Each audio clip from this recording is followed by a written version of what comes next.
Hello everyone, তোমরা সবাই কেমন আছো? আশা করি ভালোই আছো।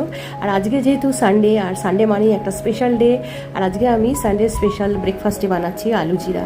তো ফার্স্টে আমি কড়াইতে গোটা জিরে, গোলমরিচ আর শুকনো লঙ্কাটাকে ভেজে নিলাম। গোলমরিচটা দিলাম কারণ একটু বেশ ঝালঝাল হবে আর ফ্লেভারটাও দারুণ হবে। তারপরে সেটাকে আমি একটু হামানদিস্তাতে একটা গুঁড়ো করে নিলাম, ডাস্ট টাইপের।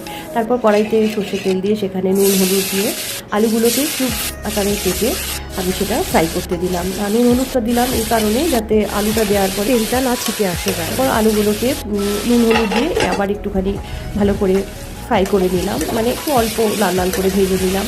আলুগুলোকে একটুখানি সরিয়ে সেখানে তেলের মধ্যে গোটা জিরে আর শুকনো লঙ্কা আমি ফোড়ন দিয়ে দিলাম, আর একটুখানি জাগরি 2-3 কিউব দিয়ে দিলাম, আর একটু শুকনো লঙ্কা গুঁড়ো দিলাম যেহেতু আমি একটু ঝালটা বেশি খাই। আর একটু নাড়াচাড়া করে সামান্য জল দিচ্ছি, জলটা বেশি দিইনি যেহেতু এটা একদম ড্রাই হয় আলু জিরাটা, সেই জন্য। তারপর চাপা ঢাকা দিলাম। এবার আলুগুলো যেই সেদ্ধ হয়ে গেল তখন আমি যে মশলাটা আগে গুঁড়ো করে রেখেছিলাম, ওই গোলমরিচ, গোটা জিরে আর শুকনো লঙ্কার ওই মশলাটাকে উপরে ছড়িয়ে দিলাম, কাঁচা লঙ্কা দিলাম গার্নিশিংয়ের জন্য। আর এটা আমরা আজকে পরোটার সাথে খেয়েছি।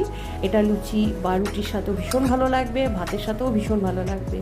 আর এটা আমরা আজকে সকালেই খেলাম ব্রেকফাস্টে, ভীষণ ভালো গন্ধে, আহা, মনটা পুরো ভরে গেল। আর এটা ভীষণই easy recipe. So guys, please try it and bye bye, see you soon.